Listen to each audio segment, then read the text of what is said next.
Ini semua gara-gara kalian yang selalu bikin orang menjadi skeptis membeli produk digital. Karena kita memang selalu saja asal ngejual dan kemudian pada akhirnya orang-orang itu nggak mau lagi yang namanya beli produk digital. Banyak orang yang menghujat ketika orang berjualan kelas atau berjualan e-book. Merasa bahwa isinya adalah sampah. Biasanya itu ada unsur yang sering kita tabrak. Nah, pada akhirnya orang-orang nggak mau tuh untuk beli. Lalu gimana caranya milih digital produk yang akan kalian tawarkan sehingga mendatangkan value dan kalian mudah ngejualnya berkali-kali meskipun ke customer yang sama. Simak videonya, jangan kemana-mana, kita masuk seperti biasa ke intro dulu.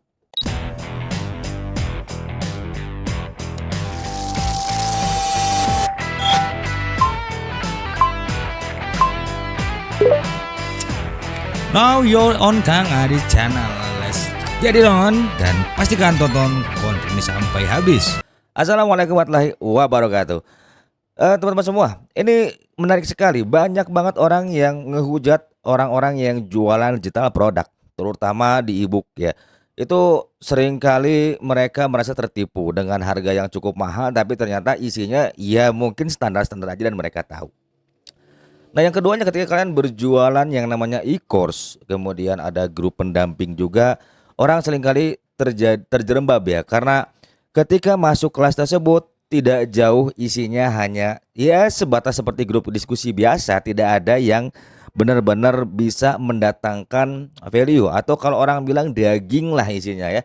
Dan yang jelas kita akan bicara gimana caranya riset produk digital supaya kamu nggak salah jual dan akhirnya bikin orang skeptis ya. Jadi kita langsung masuk aja ke sini. Wah, ampun deh. Ini udah belipetan begini ya. Nah, yang paling pertama buat kamu, tips untuk memilih digital produk, yang pertama kamu harus cari tahu dulu siapa kreator behind the digital produknya, teman-teman ya. Contohnya misalnya, kalian ingin berjualan yang namanya Instagram Mastery, YouTube Mastery, atau misalnya TikTok Mastery ya, teman-teman ya.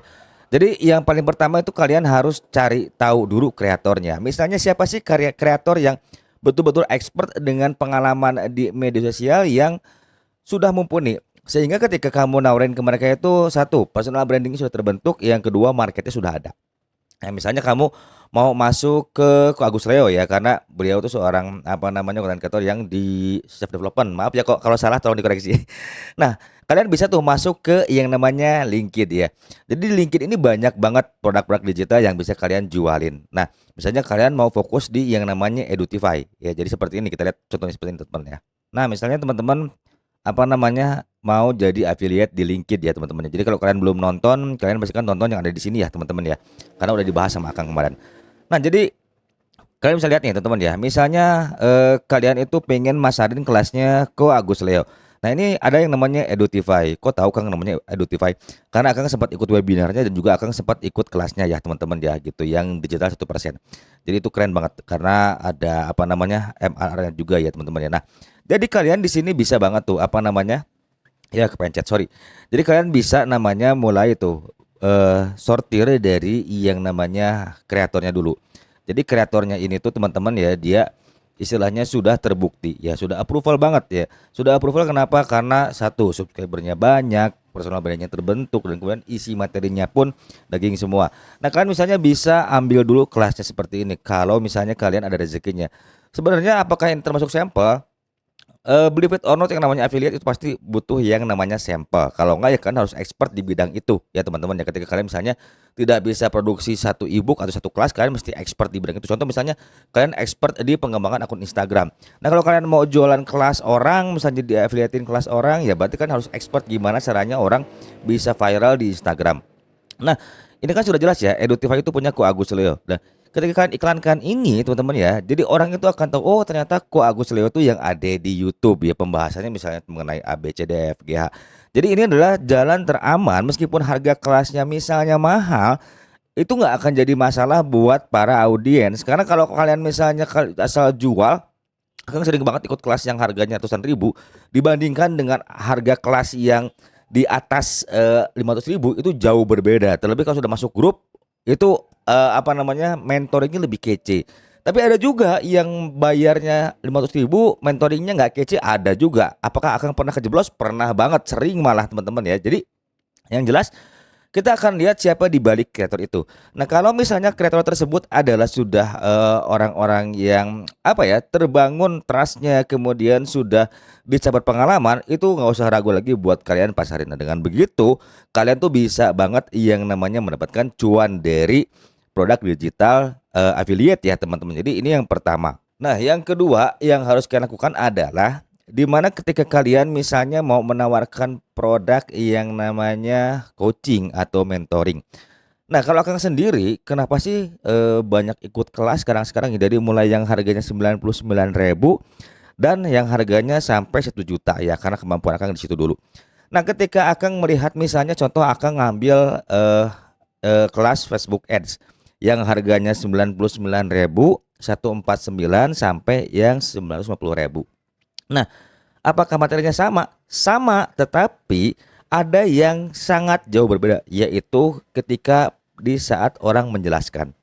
Jadi akan ada penjelasan tuh gimana caranya kita mendapatkan apa namanya audiens yang tepat, kemudian bagaimana cara mendapatkan closingan yang tepat ya, kemudian di dalam grupnya pun ada yang namanya mentoring. Nah, mentoring ini sendiri pun ketika misalnya kita masuk kelas yang 100 ribuan, tapi syukur-syukur nggak sampai teman-teman ya, karena Akang ngerasa banget kemarin ikut kelas yang harganya 99.000 itu saking banyaknya orang di grup, mentor cuma satu ya keteteran teman-teman. Tapi ketika Akang masuk nih di Mahir Digital, itu dengan 900 peserta di dalamnya, itu benar-benar terhandle dengan baik ya. Karena dari 900 peserta, anggap aja 30% mereka orang-orang pemula yang baru terjun di yang namanya kelas tersebut.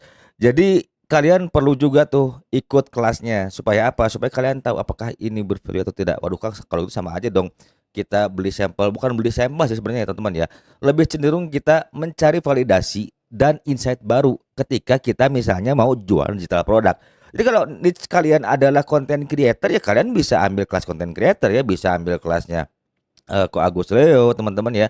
Atau misalnya orang-orang siapa lagi tuh yang memang pembahasannya bagus banget. Jadi itu akan memvalidasi bahwa kalian tuh akan sampai sini. Jadi itu posisi di mana ketika kalian mau jual produk digital, orang nggak akan skeptis dan nggak akan ngejudge kalian akan berjualan produk sampah. Ya, itu jadi masalah. Dan yang poin ketiga adalah ketika kalian salah menjual produk dan kemudian ternyata kalian itu sudah share atau mungkin sebar ke banyak orang, itu nama kalian akan diingat oleh si audiens. Itu yang berbahaya, yang pada akhirnya akan menjatuhkan yang namanya personal branding kalian, teman-teman ya.